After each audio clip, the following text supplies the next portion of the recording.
Hello everyone, आप सभी का हमारे चैनल पे स्वागत है। ये वीडियो ना बहुत इम्पोर्टेंट है। अगर आप बीच में आधा अधूरा छोड़ के चले जाओगे तो आपको पूरा नॉलेज नहीं मिलेगा। हो सकता है इस वीडियो का कोई बेनिफिट ही ना हो क्लिक करने का। तो वीडियो को पूरा देखना है, तभी आपको पूरा चीज समझ में आ पाएगा। तो आपको पता है, बोर्ड जो भी बच्चे बोर्ड एग्जाम देने वाले हैं, क्लास 10th वाले और 12th वाले बोर्ड एग्जाम देते हैं, 2023-24 ये सेशन बहुत ज्यादा इम्पोर्टेंट है और थोड़ा सा यहाँ पर बदलाव किए गए हैं, आपको पता है। और उस बदलाव के जरिए हमारे मन में, देखो आपको पता है कि एनसीईआरटी जो बुक है वो चेंज हुई है, ठीक है ना। एनसीईआरटी हमारी चेंज हुई है, बहुत ही कम हो गई है। जिन बच्चों को नहीं पता, मैंने पुरानी एनसीईआरटी तो पूरी करा रखी है, क्लास 9 की, 10th की, 11th 12th की। मैंने 10th एंड 12th की नई एनसीईआरटी बुक भी कंप्लीट कर दी है, जिसके लिंक्स मैंने डाल दिए, डिस्क्रिप्शन में जाके देख सकते हो। तो बच्चों के मन में ये सवाल आता है, सर बोर्ड एग्जाम सर पर है, सितंबर चल रहा है, आधा खत्म हो गया है, ठीक है। अक्टूबर, नवंबर, दिसंबर, जनवरी, फरवरी, फरवरी में बोर्ड एग्जाम है, जनवरी में आपके प्री बोर्ड्स होने हैं और दिसंबर में आपका जो प्रैक्टिकल्स फाइल वगैरह बनाने में चला जाता है, और अक्टूबर महीने में है त्योहार ही त्योहार, और नवंबर दिसंबर में शादी वगैरह। तो बहुत टाइम आपका चला जाने वाला, ज्यादा समय बचा नहीं है आपके पास दोस्त, ठीक है। तो आप अभी तक अपने अगर पढ़ाई नहीं की है तो जम के पढ़ाई करना शुरू कर दो, मैं तो ये कहूंगा। और अभी भी अगर आप पढ़ाई शुरू करोगे तो आप बहुत अच्छा स्कोर कर सकते हो। डेली पढ़ाई करनी है, शिद्दत से पढ़ाई करनी पड़ेगी, लेकिन ठीक है। बच्चों के मन में ये क्वेश्चन आता है, बच्चे मुझे कमेंट कर रहे हैं फेसबुक पे, मेरे व्हाट्सएप पे, इंस्टाग्राम पे मुझे कॉल कर रहे हैं। एक बच्चे ने मुझे उस दिन कॉल किया और कॉल पे मुझे बोल रहा है कि मेरे सर ने ना मुझे सर एनसीईआरटी पढ़ने से मना कर दिया है, बोल रहे हैं एनसीईआरटी से कुछ नहीं आएगा।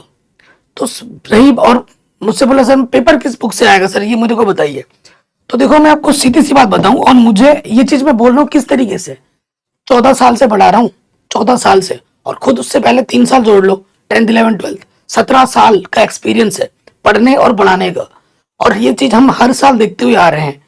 तो 17 साल के एक्सपीरियंस में आपको ये चीज बता सकता हूँ कि बोर्ड एग्जाम में जो 80% क्वेश्चन है, 75 से 80% क्वेश्चन सीधे डायरेक्ट एनसीईआरटी से आते हैं। एनसीईआरटी से आएंगे या फिर एनसीईआरटी लेवल का होगा, ठीक है। अगर मैं बात करूं, क्योंकि ये 10th की बात हो रही है, 12th की बात हो रही है, जो विज्ञान है, जो सामाजिक विज्ञान है, ठीक है। सबसे पहले एनसीईआरटी को ना आपको विज्ञान हो गया, सामाजिक विज्ञान हो गया, हिंदी हो गया, इंग्लिश हो गया, इसको आपको लाइन बाय लाइन पहले पढ़नी पड़ेगी। जैसे फिजिक्स केमिस्ट्री हो गई, इनको लाइन बाय लाइन पढ़ो पहले। उसके बाद एनसीईआरटी में बॉक्स के अंदर क्वेश्चन होते हैं, उनको बनाओ। उसके साथ साथ अभ्यास के जो प्रश्न होते हैं, बाकी सब्जेक्ट की बात कर रहे थे, वो बनाओ। साथ ही साथ अगर मैथ की बात करूं, मैथ में एक गड़बड़ी बच्चे क्या करते हैं, वो प्रश्नावली बनाते हैं। वो क्या करते हैं, प्रश्नावली को सॉल्व करते हैं, उदाहरण नहीं करते हैं, सबसे बड़ी गलती। और बोर्ड एग्जाम में भाई मैथ के क्वेश्चन की बात कर रहा हूं ना, उदाहरण के क्वेश्चन ज्यादा आते हैं। अब मैं आपको सीक्रेट बताऊं, ठीक है। क्या होता है ना, मैथ के क्वेश्चन में आपको प्रैक्टिस ज्यादा चाहिए होती है। हम क्या करते हैं, प्रश्नावली क्वेश्चन करके जाते हैं, और अब जब हम जाते हैं उदाहरण के क्वेश्चन आते हैं, हमने वो क्वेश्चन देखे नहीं होते, हमें लगता है बाहर से आ गया, थोड़ा अजीब लगता है। क्योंकि जब तक क्वेश्चन की प्रैक्टिस ना करो ना, तो कॉन्फिडेंस अंदर से नहीं आ पाता है। तो मैं ये बोल रहा हूँ, उदाहरण सारे करके जाना, ठीक है। मैं बोल रहा हूँ कि मैथ की तो मैं गारंटी ले रहा हूँ कि इस पूरा पेपर ही में एनसीईआरटी से आएगा, एनसीईआरटी लेवल का रहेगा, ठीक है। डायरेक्ट वही क्वेश्चन आएंगे। यहाँ पे भी साइंस की मैं बात कर रहा हूँ, और अभी टिप्स एंड ट्रिक्स बताना मुझे बाकी है। देखो, अगर आपको सिर्फ पास होना है तो एनसीईआरटी पढ़ लो, आराम से पास हो जाओगे।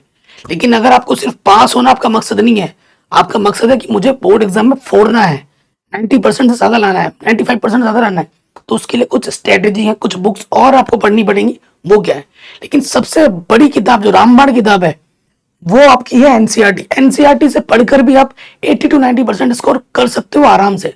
लेकिन आपको उस एनसीईआरटी को एकदम चाट जाना होगा, समझ रहे हो, मतलब इतना रिवाइज करना होगा, इतना पढ़ना होगा कि कहीं से भी कुछ भी पूछ लूं मैं, आप आराम से बता दो। और एनसीईआरटी होती ही आसान है, और ऊपर से आपको नए एनसीईआरटी पैटर्न के अकॉर्डिंग अगर आप देखो तो 40% सिलेबस पुराने से कम कर दिया गया है, अब तो और भी आसान हो गया है। और नई एनसीईआरटी बुक मार्केट में मिलेगी नहीं आपको, आप ढूंढते फिरोगे क्या पढ़ना है क्या नहीं पढ़ना है। मैंने पूरी वीडियो लिस्ट बना रखी है, पूरा पढ़ा दिया ऑलरेडी, टोटल विज्ञान, गणित, 10th की 12th की पूरी पढ़ा दी नहीं है एनसीईआरटी बुक। आपको विश्वास नहीं होता, लिंक्स मिलेगी डिस्क्रिप्शन में, जाके चेक कर लेना। ठीक है, तो देखो सबसे पहली जरूरी बात क्या है कि आपको एनसीईआरटी ढंग से पढ़नी है, चाहे वो कोई भी विषय हो, विज्ञान हो, गणित हो, सामाजिक विज्ञान हो, हिंदी हो, इंग्लिश हो, एनसीईआरटी पे आपको ज्यादा जोर लगाना है। जब आपको एनसीईआरटी अच्छे से रिवाइज हो जाए, अच्छे से आप पढ़ लो। और एक चीज मैं ये बताऊंगा भाई कि शुरू से अभी इस समय से आपको रेगुलर टेस्ट देने हैं। ठीक है, स्कूल में हाफ ईयरली एग्जाम होने वाला अक्टूबर में, उसके लिए मैंने इंपॉर्टेंट क्वेश्चन पढ़ाने शुरू कर दिए। ठीक है, तो अच्छे से पढ़ के जाओ, क्योंकि हाफ ईयरली एग्जाम में ना 100% सिलेबस से आता है क्वेश्चन। आपके स्कूल में 3 चैप्टर, 4 चैप्टर, 5 चैप्टर हुआ होगा, लेकिन पेपर पूरे सिलेबस से आएगा, और वो मैंने ऑलरेडी करा दिया है। ठीक है, आजकल के जमाने में अगर अभी भी आप स्कूल के भरोसे हो कि भाई स्कूल में पढ़ाएंगे तभी मैं पढ़ूंगा, तो ये सबसे बड़े बेवकूफ आप हो भाई। क्योंकि अच्छे से अच्छे, बेस्ट से बेस्ट टीचर आपको यूट्यूब में मिल जाएंगे, जो आपको अच्छा ज्ञान दे रहे हैं, अच्छा नॉलेज दे रहे हैं, क्वालिटी कंटेंट दे रहे हैं। तो आप उनकी मदद ले सकते हो, मेरी वीडियो देख सकते हो। ठीक है, आपका भला होना चाहिए, कुल मिलाकर ये मेरी बात है। लेकिन भला तभी होगा जब आप पढ़ाई करोगे, रेगुलर पढ़ाई करोगे, अच्छे नोट्स बनाओगे, रेगुलर टेस्ट दोगे, बार बार रिवीजन करोगे, तभी। ये बात हो गई। नेक्स्ट क्या है भाई, देखो अगला जो चीज आता है ना, वो आता है क्वेश्चन बैंक। ठीक है, वो क्या आता है, क्वेश्चन बैंक। अब मैं किसी क्वेश्चन बैंक का पब्लिकेशन का नाम नहीं लूंगा, अब सोचोगे मुझे पैसा मिला है, नहीं। तो मैं किसी भी क्वेश्चन बैंक पब्लिकेशन का नाम नहीं ले रहा हूं, लेकिन आपको ना क्वेश्चन बैंक अगर कोई भी है, अभी नए के चक्कर में ना मत रहो। अगर आपके सीनियर के पढ़े हुए हैं वो ले लो, और चैप्टर वाइज उसको तैयारी कर दो। इसका फायदा क्या होता है, क्वेश्चन बैंक में चाहे किसी भी सब्जेक्ट का हो, उसमें क्या होता है, एमसीक्यू होते हैं। ठीक है, ढेर सारे। उसके बाद 1 मार्क्स, 2 मार्क्स, 3 मार्क्स, 4 मार्क्स के क्वेश्चन होते हैं, इंपॉर्टेंट क्वेश्चन होते हैं। और इन क्वेश्चनों में लिखा भी होता है कौन सा क्वेश्चन 2012 में आया है, 2022 में आया है, 23 में आया है, कौन सा क्वेश्चन कितनी बार आया है, ये आपको पता लग जाता है। ठीक है, तो कौन सा क्वेश्चन कितनी बार बार रिपीट हो रहा है, कितना ज्यादा इंपॉर्टेंट है, वो आपको यहां से पता लग जाएगा। एनसीईआरटी पढ़ने के बाद ये साथ साथ उसके साथ करते रहना, तो आपकी प्रिपरेशन जबरदस्त हो जाएगी। और क्लास 10th वालों के लिए तो मैंने पीडीएफ का कोर्स भी लॉन्च कर रखा है इंपॉर्टेंट चीजों के लिए, जो ज्वाइन करना चाहते हैं वो कर सकते हैं। अगर आप 12th के लिए बोलोगे तो मैं बना दूंगा। लेकिन हमारे सारे वीडियो लेक्चर्स यूट्यूब पे फ्री है, क्वालिटी कंटेंट, जिसका आपको मुझे कोई चार्ज नहीं देना है। एक चीज जो अनमोल है वही मैं चाहता हूँ, वो है आपका प्यार और आपका सपोर्ट। ठीक है दोस्त, वो जरूर करना। तो ये क्वेश्चन बैंक हमारे लिए बहुत हेल्पफुल है। मैं टेस्ट की बात तो कर चुका हूँ, उसके बाद हर जो बोर्ड होता है, हर एक स्टेट बोर्ड अपना सैंपल पेपर निकालती है। ठीक है, अब सैंपल पेपर बहुत ज्यादा इंपॉर्टेंट हो जाता है हमारे लिए।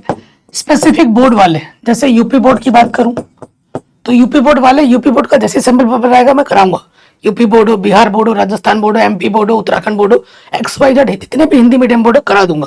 अब सपोज करो तुम हिंदी मीडियम में हो, यूपी बोर्ड है तुम्हारा, तो मैं सैंपल पेपर में मैथ की बात करूं, मैथ तुमने पढ़ लिया, इससे क्या फायदा होगा, तुम्हें ये पता लग जाएगा कि इस साल का पैटर्न कैसे रहने वाला है, कितने ऑब्जेक्टिव आएंगे, कितने सब्जेक्टिव होंगे, कितने क्वेश्चन आएंगे। क्योंकि जो मॉडल पेपर में होता है उतने ही क्वेश्चन उसी लेवल का वार्षिक पेपर जो बोर्ड एग्जाम होता है वहां आता है, तो पैटर्न का पता लग जाता है हमें। ये सबसे ज्यादा अच्छी बात है। और एक चीज बच्चे जो मिस्टेक करते हैं वो क्या करते हैं कि भाई अगर आप यूपी बोर्ड के हो तो आप सिर्फ यूपी बोर्ड का ही मॉडल पेपर सॉल्व करते हो, अगर आप बिहार बोर्ड के हो तो सिर्फ बिहार बोर्ड का ही करते हो। ये गलती नहीं करना है, क्योंकि जितने भी हिंदी मीडियम बोर्ड है वो एनसीईआरटी पैटर्न पे चलते हैं। जो बुक आप पढ़ रहे हो वो सारे हिंदी मीडियम वाले पढ़ रहे हैं, तो अगर यूपी बोर्ड में कोई क्वेश्चन आया है तो वही क्वेश्चन बाकी बोर्ड्स के लिए भी इंपॉर्टेंट है। ठीक है, और वो क्वेश्चन आपके बुक का ही है, क्या पता वही क्वेश्चन आपके बोर्ड में भी आ जाए। तो ये चीज ये है, अपना मिल रहा है तो वो तो करना ही करना है। बाकी बोर्ड का भी अगर वीडियो में बना रहा हूं या आपको मिल रहा है सिमिलर, उसको करो, उससे आपका कॉन्फिडेंस बूस्ट होगा। हाँ, ये क्वेश्चन है, ये तो मैंने पढ़ रखा है, मुझे आता है।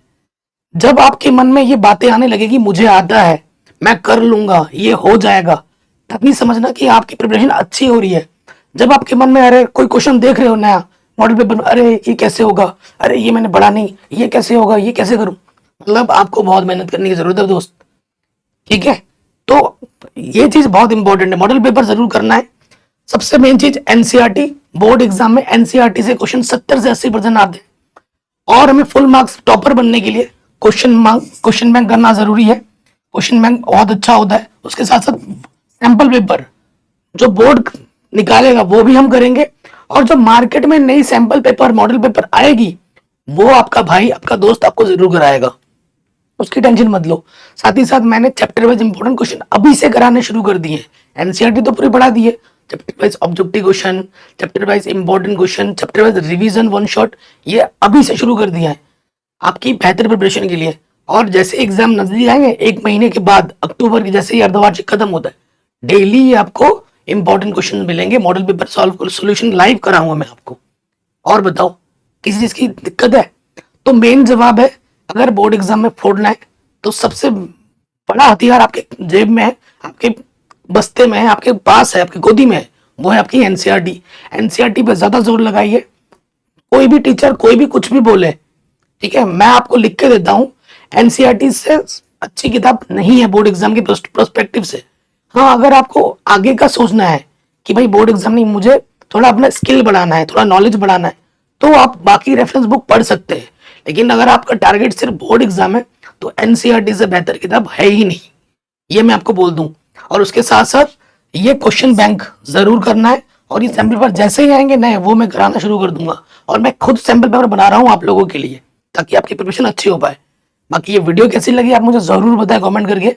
इससे पहले मैंने एक दोपहर को वीडियो बनाई थी जो अभी थोड़ी देर पहले अपलोड की थी, उसमें आवाज ही नहीं आई। आई थिंक अब आवाज आ रही होगी, ठीक है। सो वो मेहनत तो बेकार हो गई। प्लीज गाइस इस वीडियो को हर जगह शेयर करें, अपना नाम लिख के कमेंट में अपना स्कूल का नाम लिखें, और मैथमेटिक एनालिसिस मेरा इंस्टाग्राम आईडी, वहां पर मुझे डीएम कर सकते हैं। अगर आपका कोई भी प्रॉब्लम है तो वहां मैं आपका रिप्लाई जरूर दूंगा, ठीक है। किसी भी टाइप की वीडियो की जरूरत हो कमेंट में मुझे बताएं। देखो, कर्म करोगे तभी फल मिलेगा।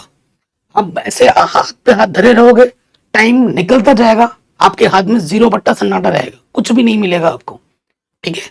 जो करना है अभी करना है, कल के भरोसे कुछ मत छोड़ो, ठीक है। एक प्रॉपर टाइम टेबल बनाओ और उस टाइम टेबल को डेली फॉलो करो, चाहे कुछ भी हो जाए, उसे छोड़ना नहीं है। और ये चीज कंसिस्टेंसी बना रखो, आपको सफलता की सीढ़ी चढ़ने से कोई नहीं रोक सकता। जय हिंद, मिलते हैं नए वीडियो में।